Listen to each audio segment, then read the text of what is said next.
A desperate call from the stars. The crystalline chambers of the Galactic Council floated in neutral space, a masterpiece of cooperative engineering that housed representatives from over 200 civilized worlds. The delicate structure rotated slowly against the backdrop of distant stars, its transparent walls offering a panoramic view of the cosmos that many considered the greatest achievement of interstellar diplomacy. Inside, beings of various forms gathered around a holographic star map that showed trade routes, territorial boundaries, and peaceful zones. The Zephyrians, gaseous entities contained within mechanical suits, floated near the ceiling. The silicon-based crystallians stood rigid in their designated areas, their bodies reflecting the chamber's soft lighting. And in one corner, almost forgotten by the assembly, sat the human delegation. The quarterly peace assessment shows continued stability across all sectors, announced Council Speaker Thrix, a six-limbed being whose iridescent scales changed color with each word. Trade between member worlds has increased by 15%, and we've recorded no major conflicts in.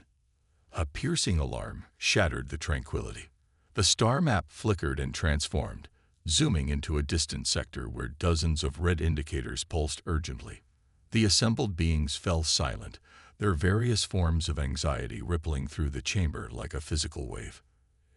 "Emergency transmission incoming," reported the communications officer, a neural-linked synaptic whose brain tendrils connected directly to the Council's systems.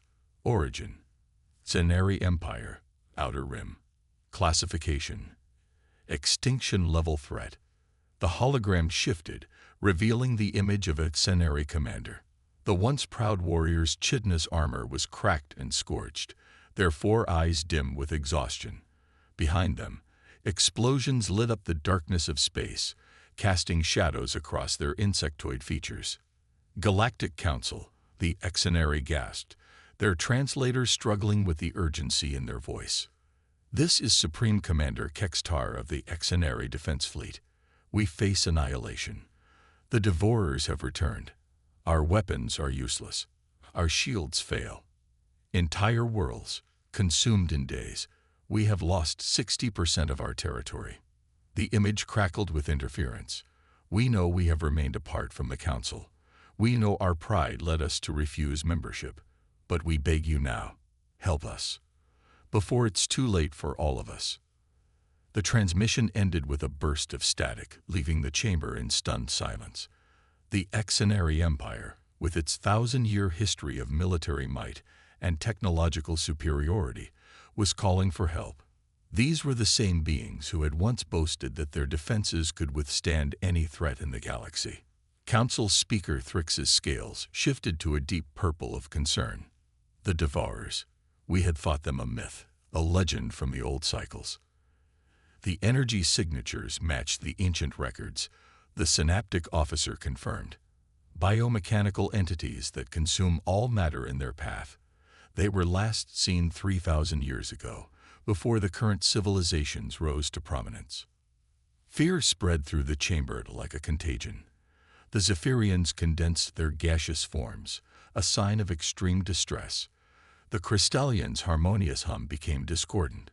Several smaller delegations began discussing immediate evacuation of their sectors. "What can we do?" asked Ambassador Velnash of the Aquarian Federation, their water-filled environmental suit bubbling with agitation. "The Cenary have the most advanced military in the galaxy. If they cannot stop this threat, our combined fleets number less than half the Cenary's forces," added the mechanoid representative, their calculations projecting instantly. Statistical probability of success: negligible. The debate raged for hours. Some suggested evacuation of threatened sectors. Others proposed sending humanitarian aid to help with refugee crises. A few even suggested negotiating with the Devourers, though none could explain how one negotiated with entities that seemed to exist only to consume. Throughout it all, the human delegation remained silent, observing and listening. Ambassador Sarah O'Brien, a middle-aged woman with graying hair and sharp green eyes, finally stood. The simple motion drew attention in a chamber where most beings floated, hovered, or remain stationary. Earth will respond, she said, her voice carrying clearly through the universal translators. The chamber fell silent again, this time from shock rather than fear. The Zephyrians expanded slightly, their way of expressing surprise. The Crystallian's hum reached a questioning pitch. Speaker Thrix's scales flickered through several colors before settling on a confused yellow. Ambassador O'Brien, while we appreciate humanity's enthusiasm, you must understand the scope of this threat. Your people have been spacefaring for barely 2 centuries. Your fleet consists of perhaps 50 vessels. This is not a conflict that can be won with human determination. A ripple of agreement passed through the assembly. Humans were known throughout the galaxy as an oddity, a species from a world so hostile that most civilized beings classified it as uninhabitable. Earth's crushing gravity, radiation-soaked surface, and extreme weather patterns had earned it the designation Deathworld in the galactic surveys.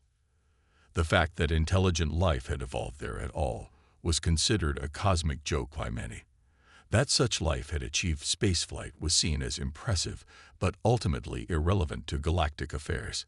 Humans were traders, explorers, and occasional mediators, but warriors. The galaxy had plenty of those. O'Brien's expression didn't change. Speaker Thrix, with respect, you misunderstand. I said Earth will respond. I didn't say we would send our current patrol fleet. She touched a control on her wrist unit, and the holographic display changed. The star map zoomed in on the Sol system, then expanded to show hundreds of locations marked with pulsing blue indicators. Each marker represented an installation hidden in asteroids, moons, and the space between planets. For 200 years, humanity has been preparing, O'Brien continued. Not for this specific threat, but for something like it. We've studied our history. We know what happens to civilizations that grow complacent. The markers on the display began to move, converging into formation patterns.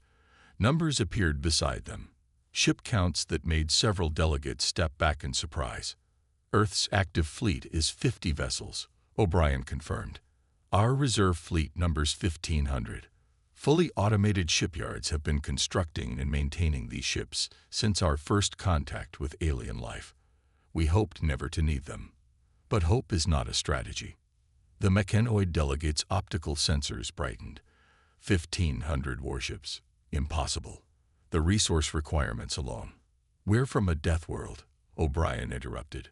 Resource scarcity taught us efficiency. Extreme conditions taught us redundancy. And our history, 30 major wars in the century before first contact, taught us the price of being unprepared. She turned back to the central display. The human war fleet can be fully activated in 72 hours. We can reach extraordinary space in 6 days using our quantum drives. And Speaker Thrix, there's something else you should know about humans from a death world. The pause stretched for several seconds before she continued. We don't just survive hostile environments. We master them. And the Devourers, they're just another hostile environment to overcome.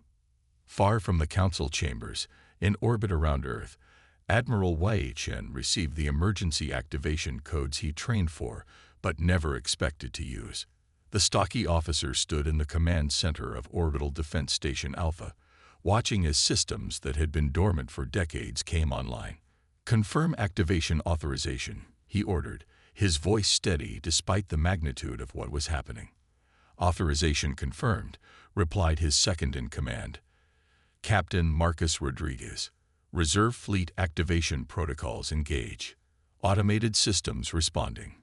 Power cores initializing.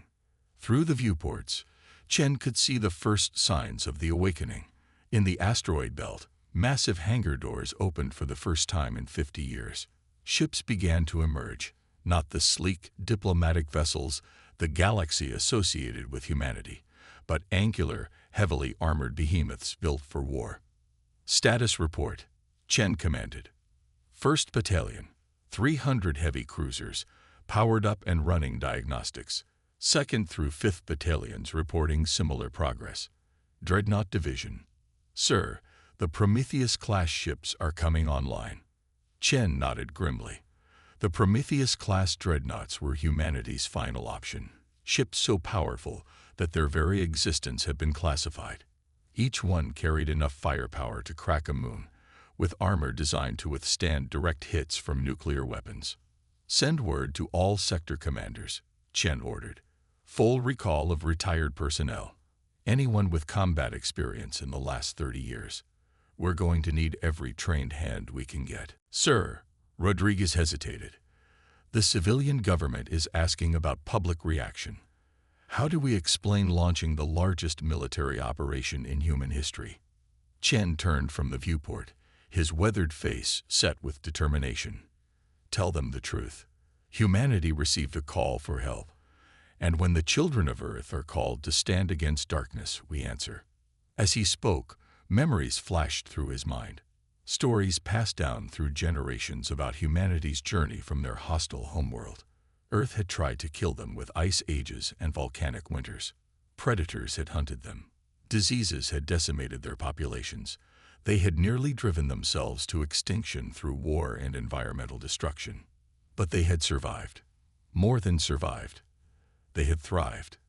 And in doing so, they had developed something unique in the galaxy. The ability to face impossible odds and find a way to win. "Admiral," the communications officer called out. "We're receiving responses from the reserve stations. Mars Command reports full activation in 48 hours. Jupiter Station estimates 36. The Luna shipyards." He paused, disbelief in his voice. "Sir, Luna reports they've been building beyond quota. They have an additional 200 ships ready for cruise."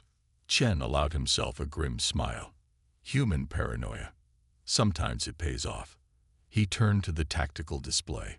"Begin plotting jump coordinates for the Exenary Empire. And send a message to Ambassador O'Brien." "What message, sir?" "Tell her the Deathworlders are coming." One of the first response vessels to reach Exenary space was the reconnaissance cruiser Vanguard, captained by Commander Lisa Park. As her ship dropped out of quantum space at the edge of the Exenary system, the crew fell silent at what their sensors revealed. Where orbital defense platforms should have been, only debris remained. The planet below, once a garden world, showed massive scars across its surface, as if something had taken enormous bites out of the continental plates. The oceans were visibly diminished, their waters partially drained. "Survivors detected," reported the sensor officer, breaking the horrified silence. "Exenary military vessel, heavy damage, drifting in orbit."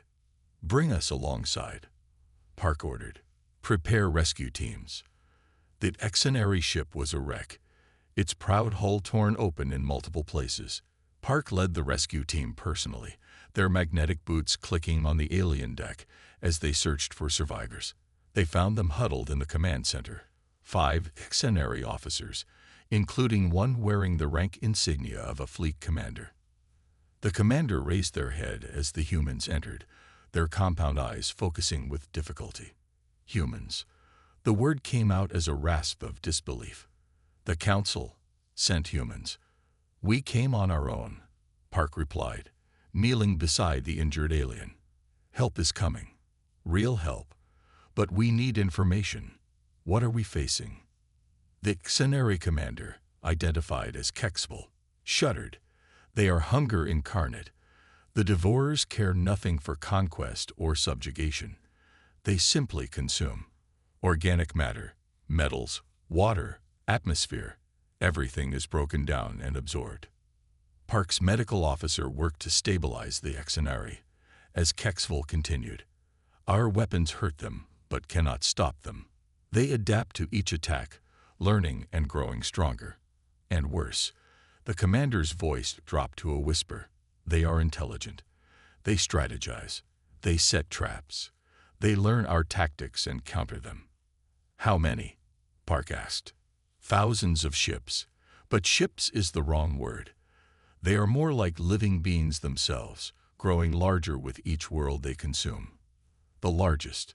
Kexville's eyes closed briefly. "The largest is the size of a moon now." Park felt a chill run down her spine. But her training held. We need tactical data. Everything you've learned about their weaknesses. Weaknesses. Kexfol made a sound that might have been bitter laughter. They have none that we found. But perhaps the commander studied the humans with new interest. You are from a death world. Your biology is different. Your technology evolved under different constraints. Maybe you will see what we could not. As Park's team evacuated the Xenari survivors, her communications officer received an update from Earth. Commander Admiral Chen reports the main fleet will arrive in 18 hours, full strength, 1,500 ships. The rescued Xenari officers exchanged glances of shock. One whispered, "Impossible. No single species maintains such a fleet." Park smiled grimly. "You're right. No species does. But humans, we've been preparing for the end of the world since we first looked up at the stars. This is just another apocalypse to prevent." Back on Earth, the mobilization had become impossible to hide. Cities around the globe watched as massive warships rose from hidden bases, their engines lighting up the night sky. Recruitment centers that had been mothballed for decades reopened as veterans answered the call. In an underground command bunker, Admiral Chen met with his senior staff. The holographic display showed the massive fleet taking shape, battle groups forming around carrier vessels, escort squadrons preparing for quantum jumps, supply chains being established across multiple star systems. "Status report," Chen ordered. 90% activation achieved, reported General Maria Santos, head of fleet logistics. "Crew assignments complete. Weapons systems checked and double-checked. We're loading something special on the dreadnoughts." "Special?" Chen raised an eyebrow. Santos smiled coldly. "The boys in weapons development have been busy. Kinetic kill vehicles with quantum phase shifters. If these devourers are partially organic, we're about to introduce them to what Earth bacteria do to foreign biological matter." "Biological weapons," Chen frowned. "The galactic conventions don't apply to extinction-level threats," Santos finished. "Besides, we're not using pathogens. Just good old Earth microorganisms, the same ones that would kill most aliens if they tried to visit our world without protection." Chen nodded slowly. It was ruthless, but then survival often was. And the new shield configurations, adapted from our deep-sea exploration technology, reported Chief Engineer Yuki Tanaka, designed to withstand pressures that would crush standard ships. If the Devourers use gravitational weapons or try to literally consume our vessels, they're in for a surprise. The Admiral studied the fleet composition one more time. 1,500 ships, representing the accumulated paranoia and preparation of 2 centuries. Weapons designed not just for space combat, but for fighting in the most extreme conditions imaginable. Crews trained not just in tactics, but in the kind of desperate survival that came naturally to a species from a death world. "Send word to all commanders," Chen ordered. "We jump in 6 hours, and upload the historical files to all ships." "Historical files, sir?" asked Rodriguez. "Every story of human survival against impossible odds. Thermopylae, Stalingrad, the Mars colony disaster. The crew needs to remember who we are and what we're capable of when pushed to the edge." As the massive fleet prepared for the largest military operation in human history, Ambassador O'Brien stood before the Galactic Council one more time. The chamber was fuller now, with representatives from even the most isolated systems attending virtually. "The human fleet will engage the Devourers within the next standard day," she announced. "We go not as conquerors, but as protectors. We fight not for glory, but for survival, not just our own, but for all life in this galaxy." Speaker Thrix's scales had shifted to a deep blue of profound worry. "Ambassador, we appreciate humanity's courage, but the risk to your species. If you fail, Earth will be defenseless." O'Brien smiled, an expression that confused many of the alien delegates. "Speaker Thrix, Earth has never been defenseless. We evolved on a world that tried to kill us every single day. We survived ice ages, supervolcanoes, plagues, and world wars. The Devourers are just the latest in a long line of existential threats. She paused, her gaze sweeping across the assembled beings. But there's something else you should understand about humans. We don't just protect ourselves. When we see others in danger, even those who once looked down on us as primitive Deathworlders, we act. It's not logical. It's not always wise. But it's who we are. And if you fail, asked the Crystallian delegate, then we'll die knowing we stood between innocent beings and annihilation, O'Brien replied. But Speaker, we don't intend to die. We intend to remind the galaxy why the children of Earth are called Deathworlders, and why that's not an insult. It's a warning to anyone who threatens those under our protection. They don't know that we weaponized atomic energy less than a century after discovering it. They don't know we turned every deadly thing on our planet into a tool. They don't know that we see impossible odds not as a reason to surrender, but as a challenge to overcome. Chen activated the tactical display, showing the battle plan. Operation Thermopylae begins the moment we exit quantum space. Fighter squadrons will probe their defenses, cruisers will engage their screening units, and when we understand their patterns, he smiled coldly. Then we show them why humanity's children are the most dangerous species in the galaxy. As the human fleet raced toward its destiny, the Devourers continued their inexorable advance through Xenari space. But for the first time in eons, they would face something they had never encountered before. A species that had evolved not despite adversity, but because of it. A species that had turned survival into a science and warfare into an art. The Deathworlders were coming. And the galaxy would never be the same. When Deathworlders go to war, the human fleet erupted from quantum space like a swarm of metallic hornets, their emergence sending ripples through the fabric of reality.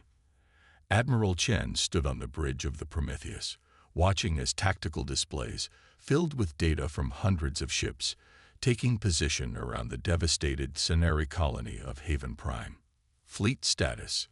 Chen commanded, his eyes fixed on the holographic battlefield forming before him. All vessels accounted for, reported Captain Rodriguez. Minor quantum displacement on 3 frigates, but within acceptable parameters. Defensive formations established. Through the viewports, the scale of devastation became clear. Haven Prime, once a thriving world of 16 billion souls, was now a husk.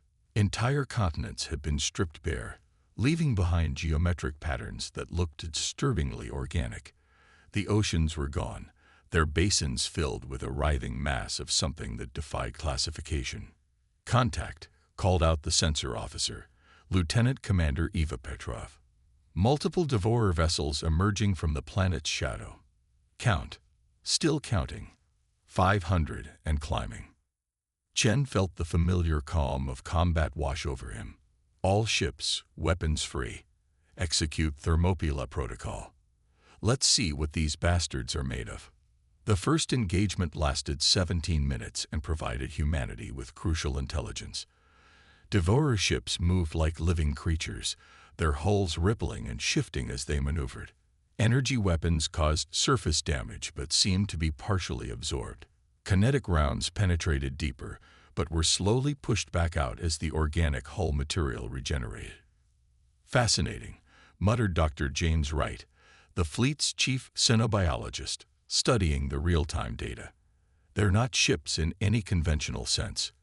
They're organisms. The hull isn't armor, it's skin. And those weapons, he pointed to appendages extending from the enemy vessels. Feeding tubes. They're trying to eat us. A frigate, the Houston, found itself caught by multiple feeding tubes. The crew watched in horror as their outer armor began to dissolve. Then the emergency protocols kicked in. The ship's fusion core overloaded in a controlled detonation, vaporizing 3 Devourer vessels and severely damaging 6 others. Houston is gone, reported Rodriguez quietly. All hands lost. Chen's jaw tightened. They didn't die in vain. Did you see how those things reacted to the fusion explosion? On the tactical display, the damaged Devourer ships were acting strangely. Instead of regenerating, they seemed to be cannibalizing each other, the healthier vessels consuming the damaged ones. They can't process that much energy at once, Dr. Wright realized. The radiation overloads their biological systems. They have to consume the damaged tissue to prevent it from poisoning the whole organism. Ambassador Velter watched the battle from the auxiliary bridge, their insectoid features betraying no emotion but their antennae twitching with anxiety. Your weapons are hurting them, but not enough. The largest vessels haven't even engaged yet. Chen nodded. We're learning, Ambassador. Every second of combat teaches us more about our enemy. He turned to the weapons officer. Commander Torres, prepare the Zeus protocol. Let's see how they handle directed electromagnetic pulses. As the human fleet adapted its tactics, something unexpected happened. A damaged Devourer vessel, trailing organic fluids that crystallized in the vacuum of space, began broadcasting on multiple frequencies. The transmission was crude but unmistakable. An attempt at communication. Admiral, the communications officer reported, incredulous. We're being hailed. The bridge fell silent. After a moment, Chen ordered, put it through. The voice that emerged from the speakers was like nothing they'd ever heard, a chorus of sounds that somehow formed words in galactic standard. Curious/fascinated/hungry. You fight/resist/survive different than others. What are you? Chen exchanged glances with his senior staff. This is Admiral Chen of the United Earth Fleet. We are humans. We've come to stop your consumption of inhabited worlds. Humans. The word was repeated, tasted, analyzed. From Earth/Deathworld/hostile place. You evolved through consumption/competition/conflict. Like us, but different. Interesting/valuable/delicious. Dr. Wright stepped forward. They're not just mindless consumers. They have a collective intelligence. Admiral, this changes everything. Chen considered for a moment. You're intelligent. You can communicate. So understand this. We will not allow you to consume any more inhabited worlds. Leave this sector, or we will destroy you. The response was immediate and chilling. Cannot leave. Must consume. Is purpose/nature/existence. You understand. Your world consumes too. But you? A pause. You learn to control consumption. How? Before Chen could respond, alerts screamed across the bridge. The main Devourer fleet was moving, and at its center was something that defied comprehension, a moon-sized organism that pulsed with bioluminescent patterns. All ships fall back to secondary positions, Chen ordered. Prepare for Phase 2. The next 6 hours tested every aspect of human military doctrine. The Devourers attacked in waves, each assault revealing new capabilities. They adapted to frequency-modulated weapons within minutes. They developed resistance to kinetic impacts by redistributing their mass. They even began to mimic human attack patterns. But humans had their own adaptations. Ships worked in coordinated groups, covering each other's weaknesses. Fighters led Devourer vessels into carefully planned kill zones. Engineers modified weapons on the fly, changing parameters faster than the enemy could adapt. Captain Lisa Park, commanding the heavy cruiser Resilience, executed a maneuver that would later be taught in military academies across the galaxy. Using her ship's damaged engine as bait, she lured a cluster of Devourer vessels into a dense asteroid field that had been seeded with nuclear mines. The resulting chain reaction destroyed 40 enemy ships and provided cover for 3 damaged human vessels to retreat. They're learning, but so are we, she reported to Chen. Their adaptation has limits. They can't simultaneously defend against multiple types of attacks. Recommend we implement rotating weapon protocols. As the battle raged, the true scale of the Devourer threat became apparent. These weren't just raiders or conquerors. They were a force of nature, driven by an imperative as fundamental as gravity. They consumed because that's what they were designed to do, by evolution or engineering. Nobody could tell. In a quiet moment between engagements, Ambassador Veltor approached Admiral Chen. "Your species puzzles us," the Exenary said. "You come from a world that should have killed you. You help those who once scorned you. Why?" Chen studied the tactical display, watching as another human ship sacrificed itself to protect a group of Exenary refugee vessels. "Because we know what it's like to face extinction. We've stared into the abyss so many times it's practically an old friend. And we decided long ago that if we're going down swinging. But at such cost. Ambassador, humans have a saying. The only thing necessary for the triumph of evil is for good beings to do nothing. We could have stayed safe on Earth. We could have ignored your distress call. But then we wouldn't be human." The conversation was interrupted by an urgent alert. The moon-sized devourer, designated Omega by the fleet, was moving directly toward them. As it approached, smaller devourer vessels began merging with it, adding their mass to the behemoth. "It's consolidating," Dr. Wright reported, his voice tight with concern. "Preparing for something big." Chen activated the fleet-wide comm. "All ships prepare for Omega engagement. Deploy Zeus arrays. Ready the Prometheus Protocol." The Prometheus Protocol was humanity's last resort, a weapon so dangerous it had required unanimous approval from Earth's united governments to deploy.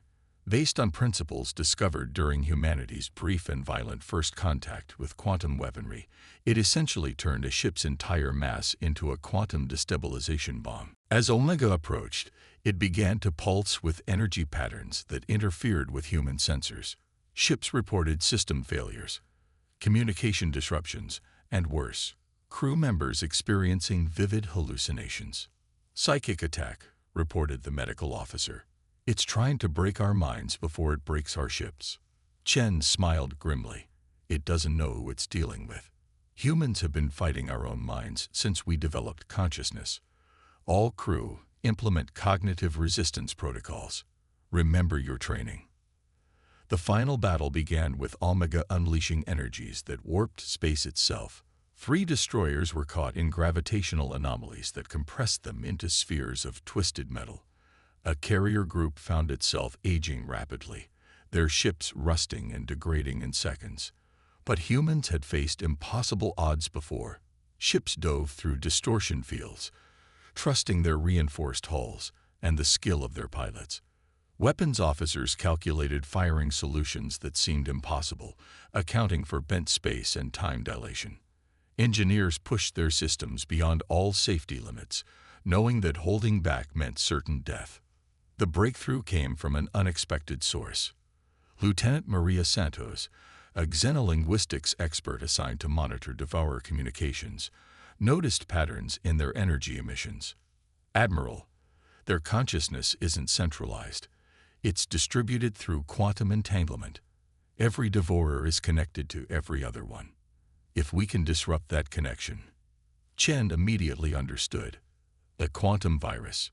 Can we do it?" Dr. Wright was already working. "If we modify the Zeus array output and combine it with our quantum drive technology, yes. But we'd need to get it directly into Omega's core structure."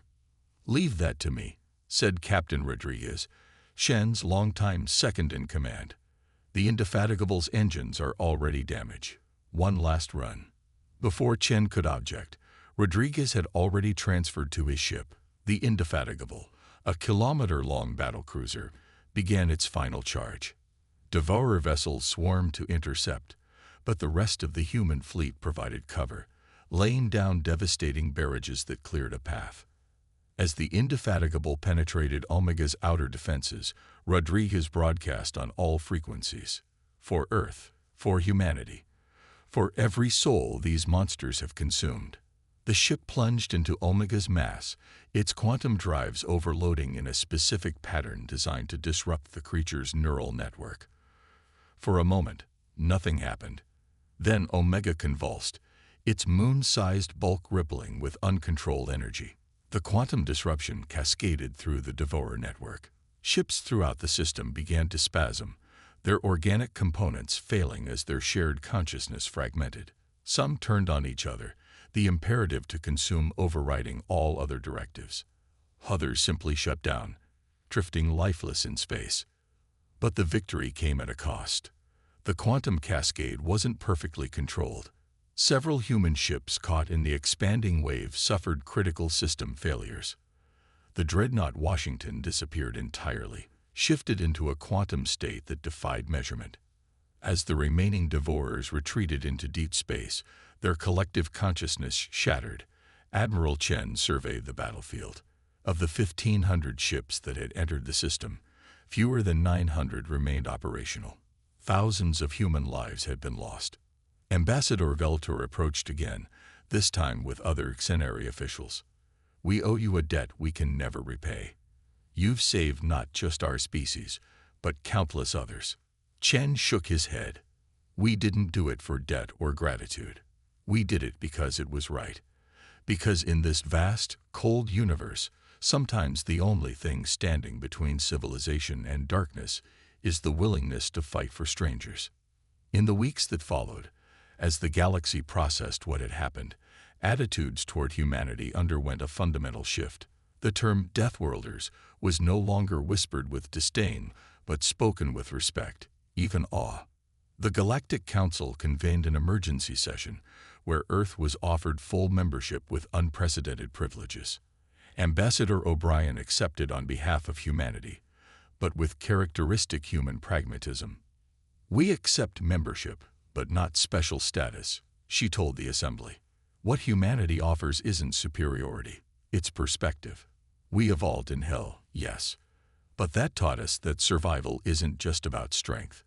It's about adaptation, cooperation, and the willingness to risk everything for what's right." The Xenari delegation proposed something unprecedented, a mutual defense treaty that would essentially make Earth the guardian of the Outer Rim. Other species, once wary of human aggression, now sought similar arrangements.